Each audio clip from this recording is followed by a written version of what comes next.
Good afternoon. You're watching AB Live, a brand new news-based chat show in which we discuss topics ranging from news, business, politics, and so much more. On today's episode, we will be discussing the GCC and the UAE's employment law. And in the studio with us, we have Luke Tapp, who is a partner at Pinsent Masons. Thank you so much for joining us, Luke. Thanks, Shruti. Right, so Luke, let's just get straight into it. So tell us more about the provisions that the UAE Labor Law provides for the citizens and residents of the country. Sure, thanks, Shruti.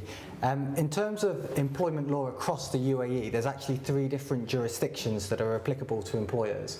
So there's the DIFC, the Financial Free Zone of Dubai, which has its own independent employment laws and its own independent court system. There's Abu Dhabi Global Markets, which is the Financial Free Zone of Abu Dhabi, which again has its independent employment laws and independent court system.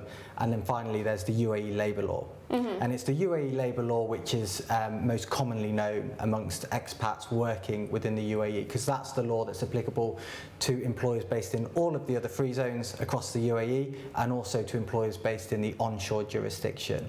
And the UAE Labor Law is the legislation that was implemented in 1980. It's number 8 of the year 1980, so it's a law that's 39 years old. Okay. It was obviously designed and prepared for a very different type of workforce, very different economy and society to the one that we have today in Dubai and Abu Dhabi in particular. And it was designed to sort of reflect those types of employment relationships around construction sector, around energy sector in particular.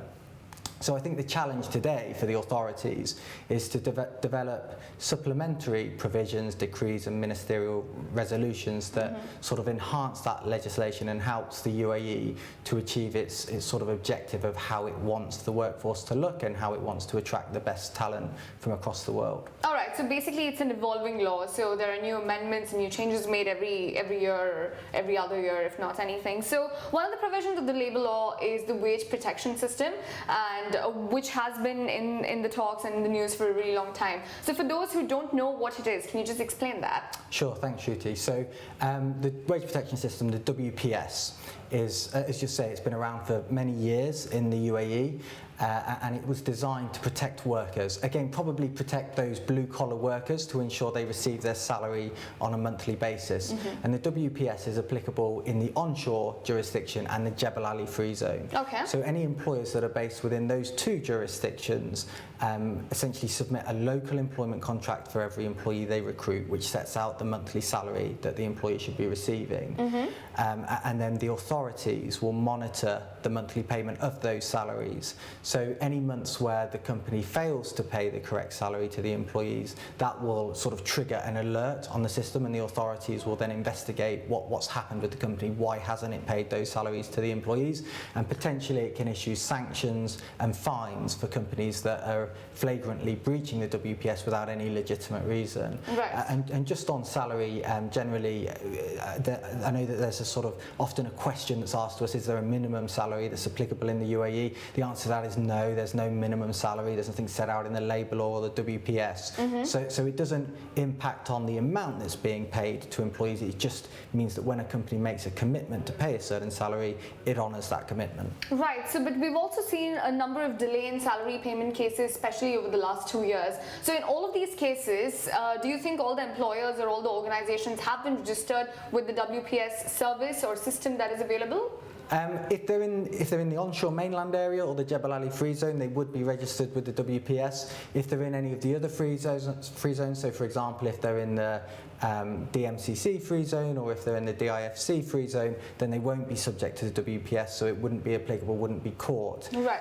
But you're right that delays in salary payments have been happening over the last 12 to 24 months, and I'm sure where that happens to a company that's in either the onshore jurisdiction or Jebel Ali Free Zone, the authorities would have followed up and would be putting pressure on the companies to make good those salary payments. Right, so Luke, in such a case, is there a system where the employees or the workers can actually go and get their complaints addressed, a grievance redressal forum essentially? Yeah, absolutely, and it's really important that employees and companies are aware of those forums.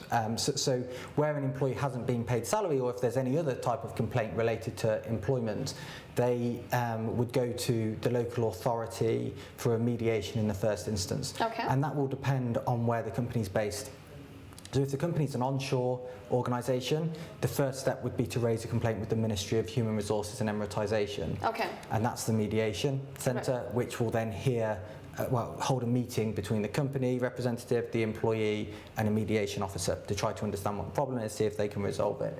If you're in a free zone, like the Jebel Ali free zone, the first step is to raise a complaint with the free zone authority, and that will mediate the complaint. Okay. The mediation stage isn't a judgment stage, so there'll never be a decision that's made against a company or against an employee that's binding on either party. That would never happen.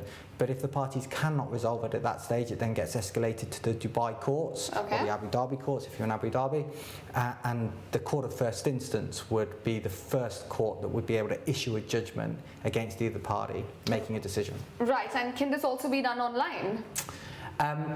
Depends on where you're based, again. So I know that some of the free zones do have the option to raise a complaint online to begin with, so that's possible, but the meetings happen in person.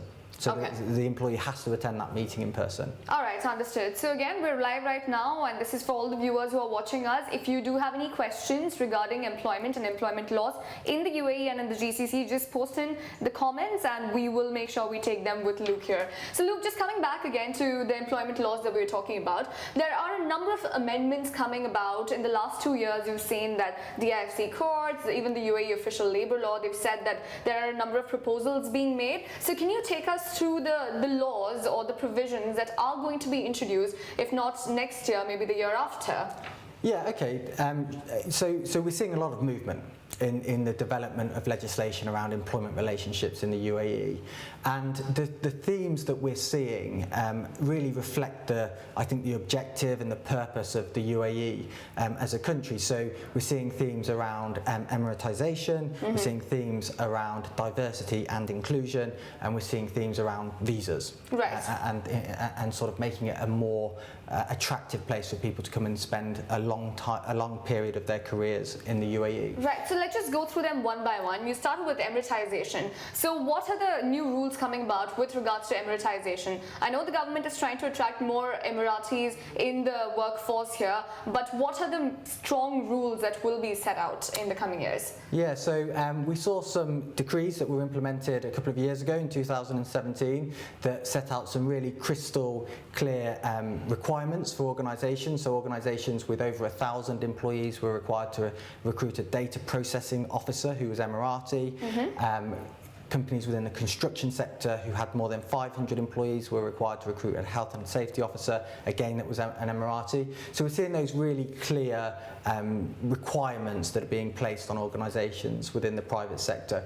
But in addition to that, we're seeing lots of other incentives that the government's taking, because I think it appreciates that it's not just about saying to the private sector, you must hire this number of Emiratis, and that's not the way that the UAE has ever thought would make Emiratisation successful. So that's not what Emiratisation in the UAE is. It's not about hiring a strict 50% Emirati workforce or anything like that. That's not what it's about. Because we've seen that in other jurisdictions across the GCC where they put very high, very strict quotas for their local nationals, and it doesn't work because it creates ghost employees where the company will take employees on the book, but they won't actually meaningfully contribute towards the organisation. They stay at home most of the time, but it's just to satisfy the quota. And I think the UAE's always understood that, but certainly in the last few years, it's taking more steps to make the private sector more achievable, more attractive to Emiratis, encourage people coming out of higher education to have work experience, to be ready to go and make a real contribution to the private sector. And certainly amongst our clients, we're getting more and more examples of clients that are recruiting Emiratis into the private sector and saying, this person's been a fantastic addition, a really crucial part of our HR team, or a really crucial part of what we do with the authorities. And we're really seeing the benefit. I think the private sector is really beginning to see the benefit of having Emiratis within the workforce. It's not perfect, and it's certainly not at the level that the authorities want it to be at, but it's definitely sort of moving in the right direction. But is there a mindset right now where Emiratis and the local workforce are sort of inclining towards the public sector and not that much towards the private sector? I mean, it's a great point, Shruti, and I think that's always been part of the challenge for everybody. It's been part of the challenge for the public sector, the private sector, the government, and even the Emiratis themselves, because it has been a more attractive place to work. The public sector, for a number of reasons, pension contributions, I think the responsibility of working for your country, for making a positive contribution to the society, has also been something that's been very important to Emiratis. And also things like holidays and working hours is also attractive. And actually it's quite interesting with Eid coming up. Exactly.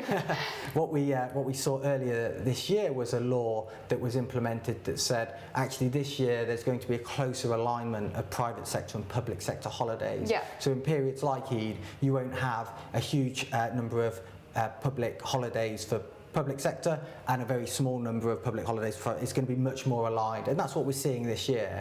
And so you can see that steps are beginning to be taken to try to make it more of an even playing field when both public and private sector are trying to attract Emirati talent to their organisations. Okay, great. So now we've spoken about Emiratization. Another amendment that people are talking about in the region is that of introducing a multicultural environment and encouraging it. How does that work? Yeah, well, that's connected to that second point around equality, diversity and inclusion within the UAE. And again, it's a really important topic to the royal family and the authorities in terms of making that inclusive environment within the workforce in the UAE. So we saw a couple of really great pieces of legislation that were implemented last year that are sort of pushing that needle in that direction. One was the law supporting people of determination or people with disabilities within the workforce, and it basically said that if a person has a disability, the company has a responsibility to consider what adjustments should be made so that person isn't disadvantaged during the recruitment process. And also if somebody is within an organisation and gets a disability, again considering what adjustments can be made to enable them to continue in the role and continue to perform for the business. So that was a really important, interesting piece of legislation. The other one was part-time working. So part-time working had never been legally recognised in the UAE until last year when the authorities introduced a part-time working visa. Correct, yeah. And that's just a fantastic development because of course that's aligned with the focus on gender balance and equality between the genders within the workforce and getting females into the workforce, because I think a lot of the time mothers that come over here with their families find it difficult to be able to commit to a full-time role, and that's held a lot of people out of the workforce. But I think opening up part-time working, encouraging companies to do that is really positive, and to see that legislation last year was excellent. And again, it's designed at making it a more inclusive environment in the private sector, balancing up the genders across all of the different sectors within the UAE. Right, so the two things you mentioned was provisions for the people of determination and of course the part-time visas. But speaking about the people of determination and disabilities, is anything being done to attract them? You spoke about what is being done for the employees who have disabilities in the workforce. But is there a reservation system or a quota to just get more of those people and absorb them in the workforce? There isn't at the moment. There's no official kind of quota that companies are being placed under in order to recruit people with disabilities. So that isn't the case at the moment. But part of that law was designed at the recruitment process and saying that companies should be looking at what adjustments could be made to the role to accommodate somebody with a disability. So I think as part of that recruitment process, it is designed to encourage people with a disability to go for the role and encourage companies to think more, think differently in terms of how they can recruit people and into what types of roles. Right. So Luke, I'm aware that you and Pinsent Masons are involved in mentorship and training programs. Do you think there needs to be a move to encourage that throughout the UAE and throughout the GCC, to sort of have the mentor-intern relationship and just to promote the whole culture of training within organizations? Yeah, definitely. I think that has to be right, that more can be done to support young people during their academic studies to help to prepare them for professional life. And yeah, I'm a mentor for a student at one of the universities in Dubai, and I've been a mentor for the last year, and I find it really rewarding to have those conversations and helpful for the way I see the world as well, to hear what's going through their minds and what their challenges are. So at Pinsent Masons we are really supportive of that type of thing. We also have our own training programs, we have training contracts for people coming out of university, and we have kind of 2-week vacation schemes where people can come and work for us and get an experience for what it's like in the private sector. And I think it's crucial because, you know, when students first complete their degrees and they get that qualification, they have all of the academic skills that they need, but they just need some experience of what's expected when they get into the private or public sector. And without businesses providing them with that platform early on in their life, then it's going to be too much of a change to go straight from studying into a sort of private sector role. Right. So Luke, all of these amendments that you've mentioned right now, have they already been implemented, or is there a date of when it's going to be introduced into the market? So the law supporting disabled people, the part-time working law, that's already been implemented. Okay. In terms of going forward, there's some really interesting developments on the horizon. You mentioned the multiculturalism law that's coming. It's likely to come out later this year because, of course, it is the year of tolerance, so it aligns with the purpose of this year. We don't know what the date is for that legislation at the moment, but that's going to be a development of the anti-hate law that was implemented in 2015, which is very much a sort of anti-discrimination law, not being negative about people with different religious backgrounds or different ethnicities. So that's a really interesting piece of law to look out for. The other one that we're really looking forward to is an equal pay law. Yeah. So something, again, that often gets misconstrued in the market is that the UAE does not protect equal pay. It does protect equal pay. Article 32 of the Labour Law, way back in 1980, Article 32 of that original Labour Law said women and men should be paid the same for doing the same type of job. Oh, wow. And that's 39 years ago. That's ahead of most of the sort of Western jurisdictions that you normally associate with those types of legislation. So the law's there to protect people. I guess because of that misconception, it's not always been that well publicised. And so the Gender Balance Committee, along with the Royal Family, have prepared a draft equal pay law which was accepted, approved last year by the authorities and should be implemented at some point this year. And it's just going to develop that equal pay legislation and make it more prominent in terms of being the front of minds for businesses. So I think that's a really interesting piece of law. That's great news, and I really want to talk about the gender disparity in the workforce right now. But before that, just reminding all the viewers, and especially the viewers who've tuned in right now, we are in conversation with Luke Tapp, and we are discussing the UAE's labor law. So if you do have any questions, and just post them in the comments below and we will take it here. So Luke, again, just continuing our conversation, what, according to you right now, are the main challenges that the UAE's workforce and the UAE's labor and employment market is facing right now?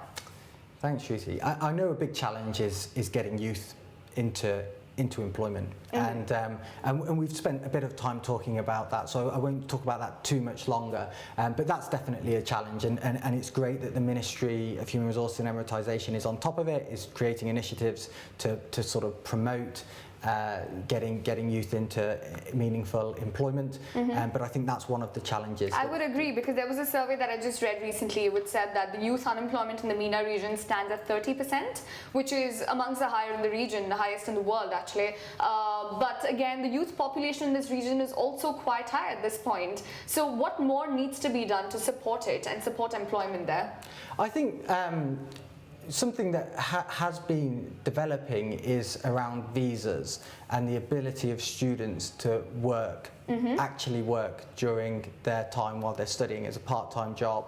And one of the free zones did implement a labour card that meant that students within universities could work within their free zones whilst they were studying. And I think that type of initiative is really along the right lines to sort of get the right experience out there. So I think those are the types of initiatives which are going to really help to promote and support young people coming into the workforce. The other challenge that we see a lot of our clients come to is actually on the other end of the spectrum around protecting their really talented employees. So what we see a lot in the UAE, because it's quite a small market, is war on talent. Especially when there is a challenging economy, people want to take the best talent into their organisations. Right. And a lot of clients are coming to us and saying, we've got this excellent salesperson, he's just resigned, we think he's going to go and work next door for our competitor, what can we do? And the answer to that is restrictive covenants. Okay. So restrictive covenants is a clause in an employee's contract which says you cannot work for another company for a period of 6 months that competes with us. Okay. But when the employee's already signed to join another company, how can how can the previous employer enforce that restrictive covenant? Right. And a lot of clients will say, well, we don't think it's enforceable, there's no concept of an injunction.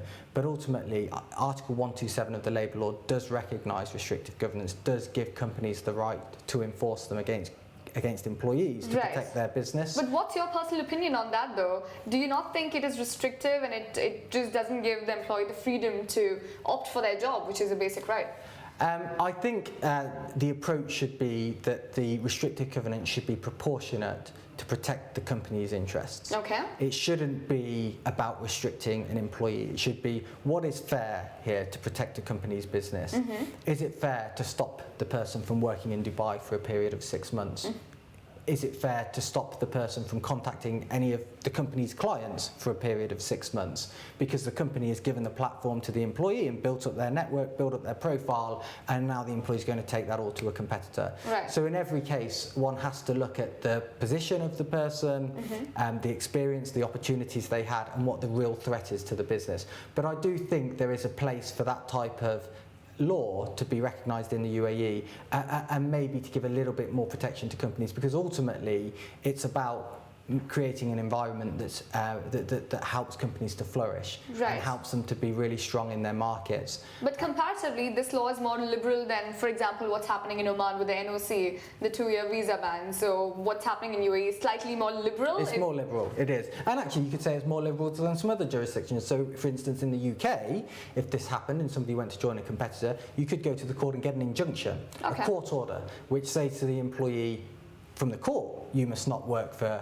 the competitor. Oh, right. Whereas the UAE courts don't give that injunction. They will award compensation to the company that's lost the employee for financial loss arising out of the breach of the contract, but they won't award an injunction. Right, interesting. So this is the war on talent, but on the contrary, there's also a mismatch of skills in the region where the demand and supply, there's no parity between the two, whereas probably there's demand for somebody who knows robotics and AI, etc., but the supply is not of that. So what can be done to address that?